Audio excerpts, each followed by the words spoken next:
سامنے بیٹھے معزز سامعین، السلام علیکم ورحمۃ اللہ الحمد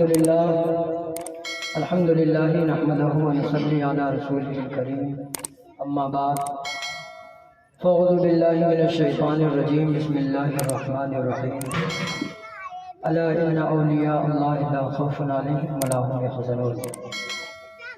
صدق اللہ العظیم وصدق رسولہ النبی الامین الکریم، ونحن علی ذلک لمن الشاہدین والشاکرین، والحمد للہ رب العالمین، آمین آمین وإلی غیر نہایہ۔ میرے محترم، وقت بہت کم ہے اور آپ حضرات کافی دیر سے علماء کرام کے نورانی چہرے کی زیارت کر رہے ہیں، اور جو کچھ بھی میں آپ کے سامنے بیان کروں اس میں سب سے زیادہ کسی کی محنت ہے تو ہمارے استاذ محترم حضرت علامہ مولانا غلام مرتضیٰ رضوی القادری صاحب کی دعاؤں کا اثر ہے۔ انہی کی وجہ سے آج ہم اس قابل ہوئے کہ آپ کے سامنے کچھ باتیں کر سکے، اور بالخصوص میں حضرت علامہ مولانا صوفی باصفا عبد المصطفیٰ قادری رحمۃ اللہ علیہ رفاقتی، ان کے دربار گوہربار میں یہ چند جملہ پیش کر کے آپ سے رخصت ہو جاؤں گا۔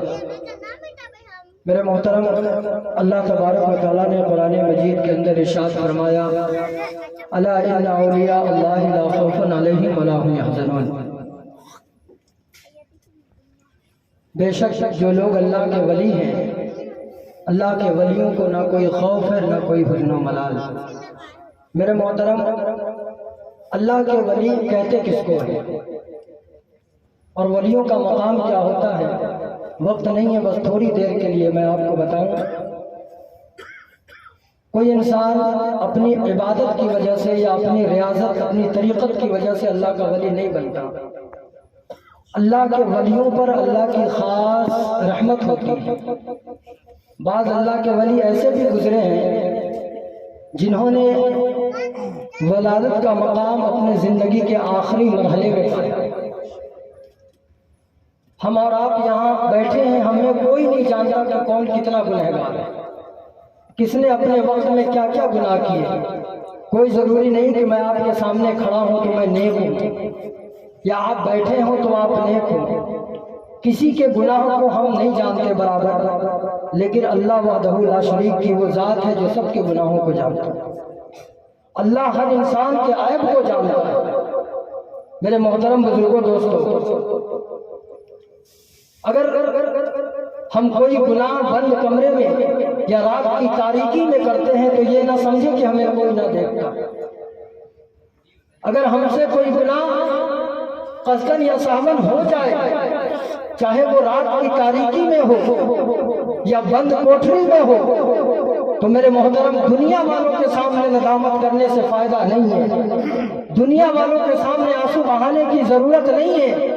میرے محترم بزرگوں، دوستوں، اگر آپ سے کوئی گناہ ہو جائے، آپ اللہ کی بارگاہ میں روئیں، آپ قرضدار ہیں، آپ گنہگار ہیں، کسی ذریعے سے اگر آپ پریشان ہیں، قسم واللہ رات کی تاریکی میں، رات کے آخری پہر میں اٹھے، ہاتھ میں مصلی لے، وضو بنائے اور اپنے پیشانی کو رب کی بارگاہ میں جھکا دے اور بولے، اے میرے مولا تو ہی ہے، تیرے سوا کوئی ہمارا مددگار نہیں ہے، مولا تو ہی ہے، تیرے سوا کوئی ہمارا مددگار نہیں ہے۔ میرے محترم بزرگوں، دوستوں، اور اللہ سے محبت کیسی ہونی چاہیے، اپنے رسول سے محبت کیسی ہونی چاہیے، ایک واقعہ میں آپ کو بتا کر اپنی گفتگو ختم کروں گا۔ حضور غوث پاک رضی اللہ تعالیٰ عنہ، آپ کون نہیں جانتا حضور غوث پاک کو؟ میرے محترم بزرگوں، دوستوں، اور یاد رکھیں، جو انسان اپنی پوری زندگی اللہ اس کے رسول کے نام پہ قربان کر دے تو دنیا اسے ہمیشہ کے لیے یاد رکھتی ہے، دنیا اسے ہمیشہ کے لیے جانتی ہے۔ اگر میں آپ سے پوچھوں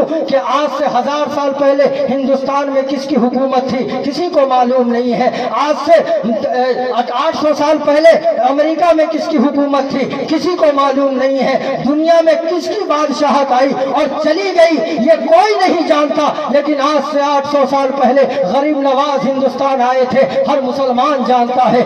آج سے کچھ سال پہلے لوگ اللہ کے ولی عبد المصطفیٰ قادری رفاقتی رحمت اللہ علیہ اس دنیا میں موجود تھے، یہ ہم سب جانتے ہیں۔ میرے محترم بزرگوں دوستوں، تو جو دنیا کے لیے جیتا ہے، جس کے سر پہ دنیا کا تاج سوار ہے، جس کے سر پہ دنیا کا بھوت سوار ہو، وہ جلدی اتر بھی جاتا ہے، دنیا اسے بھول بھی جاتی ہے، اس کا کوئی کام یاد نہیں رہتا، اس کا کوئی فعل یاد نہیں رہتا۔ لیکن اگر وہی کوئی اللہ کا ولی، کسی شاعر نے کہا ہے کہ مٹا دو اپنی ہستی کو اگر کچھ مرتبہ چاہو، مٹا دو اپنی ہستی کو اگر کچھ مرتبہ چاہو، کہ دانا خاک میں مل کر گلے گلزار ہو۔ میرے محترم حضور غوث پاک رضی اللہ تعالیٰ عنہ، آپ 7 سال کی عمر کے تھے، مکتب جایا کرتے تھے، غالباً 7 سال یا 9 سال یا 12 سال اسی عمر کے آپ تھے اور آپ مکتب جاتے تھے۔ ایک وقت ایسا آیا کہ جب آپ مکتب جا رہے تھے تو آپ کے کان میں ایک آواز آئی، اے عبد القادر، عاشق بننا چاہتے ہو کہ محبوب بننا چاہتے ہو؟ آپ نے جب اس آواز کی طرف غور کیا تو آپ نے آواز سنی، لیکن آواز دینے والا نظر نہیں آتا تھا۔ آپ چلے گئے، دوسرا دن آیا پھر وہی آواز ہے، آپ پھر چلے گئے، تیسرا دن آیا پھر وہی آواز آئی۔ آپ نے اس بار اپنی والدہ سے پوچھا، اے میری والدہ، تکبیر، نعرہ رسالت۔ حضرات دیکھیے شعراء کرام، علماء کرام، دلیب گلشن رسالت، شاعر اہل سنت جناب رضا حسین کلکتوی صاحب، عاشق سرکار سرکاہی مداح خیر الانام شاعر اہل سنت جناب ضیاء مظفر پوری صاحب قبلہ، نقیب اہل سنت بھائی رستم علی قادری، حضرت حافظ قاری جاوید جمال صاحب جیسے لوگ تشریف لے آئے، شاہکار ترنم اندلیب گلشن رسالت شاعر اسلام جناب شکیل نان پوری صاحب قبلہ، یہ بھی تشریف لے آئے ہیں۔ انشاءاللہ سبوں کو فردن فرد کہ حضور غوث پاک 3 دن آپ اس آواز کو سنتے ہیں، اے عبد القادر، محبوب بننا چاہتے ہو یا عاشق بننا چاہتے ہو؟ آپ اپنی والدہ کی بارگاہ میں گئے، والدہ سے پوچھا، اے میری والدہ، آپ مجھے بتائیں، جب میں اپنے گھر سے مکتب کے لیے نکلتا ہوں تو راستے پہ مجھے ایک آواز سنائی دیتی ہے کہ عبد القادر، عاشق بننا چاہتے ہو یا محبوب بننا چاہتے ہو؟ اے میری والدہ، میں اس کا کیا جواب دوں، مجھے سمجھ نہیں آتا۔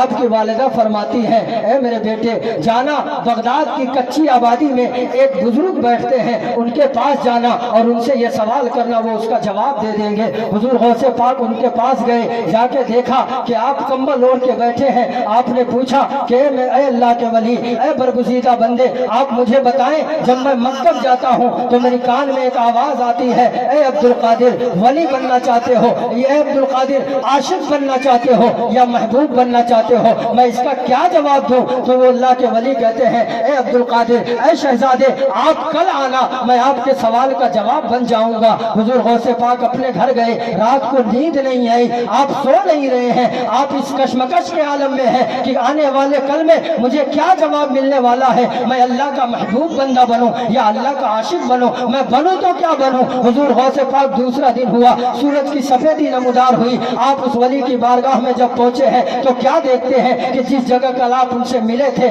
آج وہ وہاں موجود نہیں ہیں، وہاں پہ نہیں دکھ رہے ہیں۔ آپ نے دل میں یہ خیال کیا، یا اللہ، یہ تو اللہ کے نیک بندے تھے، یہ اپنے وعدے سے کیسے مکر گئے، یہ یہاں نظر نہیں آتے۔ آپ نے لوگوں سے پوچھا کہ بتاؤ، کل جو یہ بزرگ یہاں بیٹھے تھے آج وہ کہاں چلے گئے، ان کی ملاقات کرنی ہے، وہ کدھر چلے گئے؟ تو لوگوں نے بتایا کہ رات کو ان کا انتقال ہو چکا ہے، رات وہ انتقال کر گئے اور ان لوگوں کی کسی سے کوئی جان پہچان نہیں ہے، اس لیے لوگوں نے ان کے لاش کو اٹھا کے جنگل میں ڈال دیا ہے، جنگل میں پھینک دیا ہے۔ حضور غوث پاک اس جنگل میں گئے، دیکھا تو لاش کے اوپر جنگلی جانور لگے پڑے ہیں، کوئی جانور لاش کو ادھر سے نوچ رہا ہے، کوئی ادھر سے نوچ رہا ہے۔ حضور غوث پاک دیکھ کر رونے لگے اور کہا، اے اللہ کے ولی، آپ نے تو مجھ سے وعدہ کیا تھا کہ کل میں تمہارے سوال کا جواب بتاؤں گا، آخر آپ چلے گئے، اب اس سوال کا جواب میں کس سے پوچھوں؟ تو اللہ نے اس لاش کے اندر اللہ اکبر، جس کے بارے میں اللہ اکبر رب نے خود فرمایا کہ جو اللہ کی راہ میں قتل کیے جائے انہیں مردہ نہ کہو، وہ زندہ ہوتے ہیں، ان کے وہ جو زندہ ہوتے ہیں اللہ نے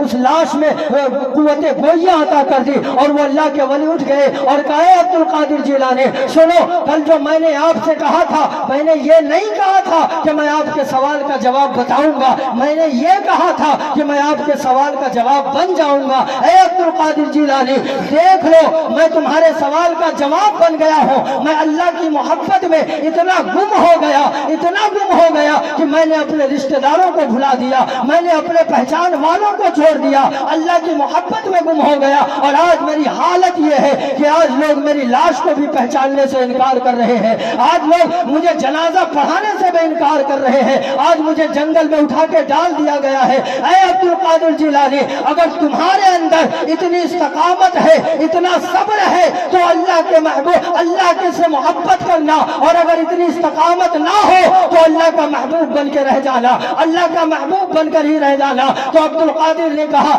اے اللہ کے ولی آپ گواہ بن جائے، میں قسم واللہ کہتا ہوں جب تک اس دنیا میں رہوں گا اپنے خدا سے محبت کرتا رہوں گا، اپنے رسول سے محبت کروں گا، نبی کے دین پر چلوں گا۔ اور وہ تاریخ بتاتی ہے کہ ایک وقت ایسا بھی آیا کہ میرے غوث نے 40 سال تک ایک پیر پر کھڑے ہو کر عشاء کی وضو سے فجر کی نماز ادا کی ہے، اور آپ نے قرآن پاک کی تلاوت کی ہے، کئی برس آپ نے کھانا نہیں کھایا۔ میرے محترم بزرگوں دوستوں، تو کسی بھی راستے پہ چلنا اتنا آسان نہیں ہے، لیکن یاد رکھیں جو انسان اللہ کے راستے پہ چلتا ہے اللہ اس کے لیے آسانیاں پیدا فرماتا ہے، اللہ اس کے لیے آسانی پیدا فرما دیتا ہے۔ اور میرے محترم بزرگوں دوستوں، اسی کا جیتا جاگتا مثال ہمارے حضرت علامہ مولانا صوفی باصفا عبد المصطفیٰ قادری رفاقتی رحمت اللہ علیہ ہیں، جن کی بے مثال ہے۔ اللہ اکبر، آپ بہت خوش نصیب ہیں جو آپ کے محلے میں اللہ کی ایک ایسی، اللہ کے بندے کی ایک ایسی ہستی موجود ہے، اور اللہ کے ایک ولی کی ایسی ہستی موجود ہے۔ میرے محترم ان کے مزار پہ جائیں، آپ اپنے لیے دعا کریں، اپنے جو ہے مرید، اپنے مرحومین کے لیے دعا کریں، اللہ ان کے صدقے میں ہمارے اور آپ کی مغفرت فرمائے۔ وما علینا الا البلاغ المبین۔ السلام علیکم ورحمۃ اللہ وبرکاتہ۔